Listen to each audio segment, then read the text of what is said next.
Lefty here with the Betting Network's early market report for Tuesday, May 11th. If this is your first time watching these market report videos, what we try to do here is get a head start on the games, look to see whether early money's being bet and whether odds makers are adjusting the lines or totals. Analyzing the market early can be helpful because a lot of the respected bets, or what they call sharp money, is being bet early on against the opening lines. Then the public or casual bettors tend to get involved later in the day, closer to game time.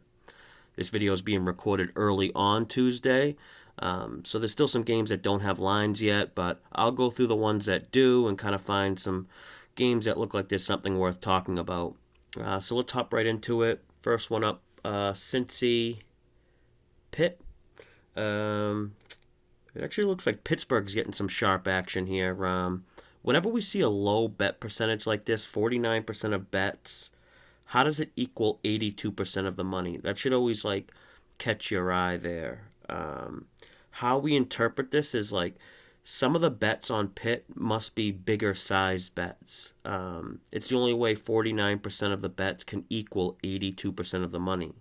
Who typically bets big? The more informed bettors, or I guess sharp bettors. Not always, but when we're analyzing the market, a lot of it's about interpretation, and filling in the blanks. The next piece to the puzzle would be, is that money getting respect on the line?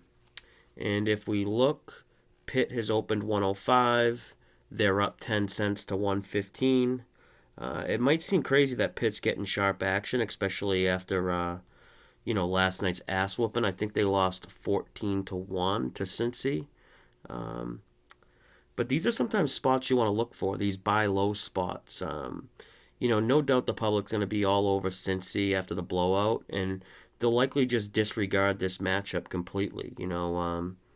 Pitt got blown out. They only scored one run, but, and that's what most people will look at. But I want to say Pitt had something like 11 base runners or 12 base runners last night, so they were getting on base. They just didn't get them across home plate. Also, I think I have a decent system that should be signaling on Pitt. Let me see here. Yeah, so it's just basically fading teams after they've scored 10 or more runs. It's kind of like teams out hitting themselves. It's an okay system. I mean, it's close to 55%, but it's a big sample size, so it's won money, pretty much each year it's gone up, but it's just a simple fade a team or bet against a team that's scored 10 runs the game before, 10 runs or more. But what else we got here? St. Louis, Milwaukee. Looks like the Cards are getting lopsided bets and money here, which makes sense. They probably just won a lot of people money last week by sweeping the Rockies. I'm not a huge fan of the lefty Kim for the Cardinals. Brewers got lower bet percentage and higher money. I like these splits here because not only is it the contrarian side or the not so the opposite of the public side with 26% of bets, but 40% of money also means we're on the side the books will need. Anytime again when you see a low bet percentage but higher ticket count, always should raise a flag there. The Brewers actually look pretty good right now. Brewers can hit left-handed pitching too, and I like the Brewers. They're one of the few teams that have a solid bullpen, that can protect leads with Hader and Williams. Total looks interesting. 80% of bets on the over, 96% of the money's on the over. This is actually a reverse line movement here. It's actually a really good example of a reverse line movement because you got lopsided money to the over, but Pinnacle adjusted down to 7. So anytime you see that, when there's bets or money, favoring one side heavily, but the books adjust the opposite way, that's a reverse line movement. Now, I'm not one of those people that think reverse line movements are the end-all, be-all. There's a lot of people who talk like, reverse line movements are the keys to locks or whatever, but you really need to understand why the line moved and not just blindly bet every reverse line movement. But it's definitely something worth keeping an eye on. What else we got here? KC Detroit looks interesting. Of course, KC's getting everyone and their mother is betting them right now against Detroit, which makes sense. Nobody's running to back the Tigers, and as you can see, the price to bet against Detroit is already increasing here. Opened 120, they're up 130, minus 134 now at Penny. Chris opened minus 119, they're almost up 20 cents already.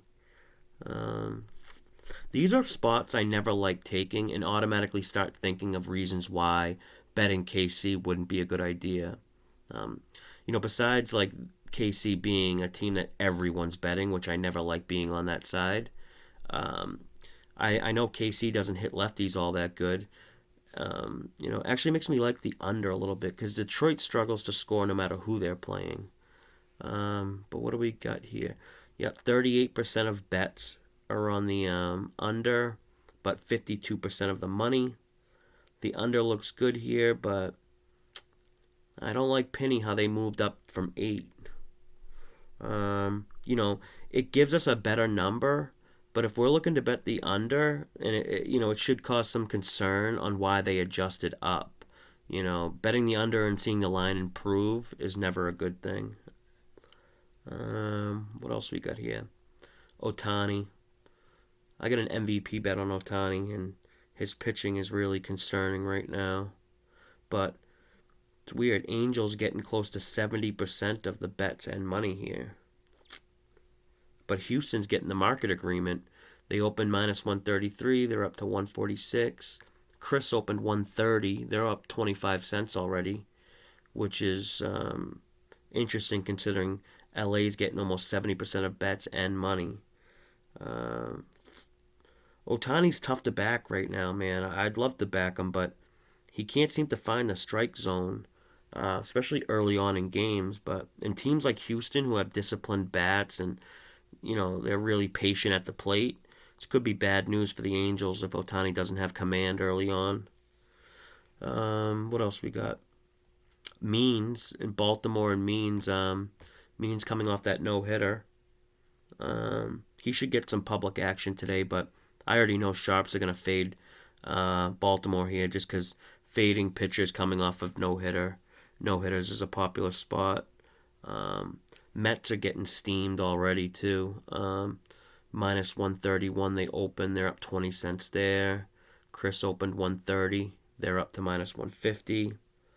Man, betting minus 150 on the Mets is a bit scary though because you need them to actually score runs, which they never seem to do.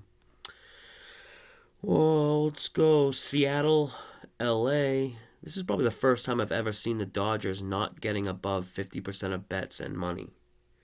This is weird. It's still early, but I'm curious if it will stay like this. It's doubtful, but later in the day, if they have over 50% of bets or money, it's important to remember like what it looked like early for them, like what we're seeing right now. Seattle getting lopsided bets, and actually a little respect on the line too. If we look, Dodgers opened 140, they're down to minus 132. Chris hasn't budged yet, but Seattle definitely could be worth a 2-1 shot. It's just so tough because you never know when the Dodgers bats will explode. But all right, I think I'm gonna stop here. Not sure how long this video is already, but YouTube analytics show a big drop off after 5 minutes, so nobody's probably even watching or made it this far in the video anyway, because I'm probably over the 5-minute mark. But if you are still watching, let me know in the comments section or the Discord community if these are videos or that you guys find helpful or interesting. I feel like there's just so much more like of the same stuff out there. I'm trying to do something different. And also make sure to hit the notifications bell because my cousin Las Vegas Lefty, he's coming over later today. He wants to give out his 500 unit whale play of the day. you'll want to catch that. So make sure the notifications are set. He's never lost one before either. He's only had one, but he's undefeated, but that's going to do it for now. Until next time, guys, good luck. And as always, may all the umps calls go your way.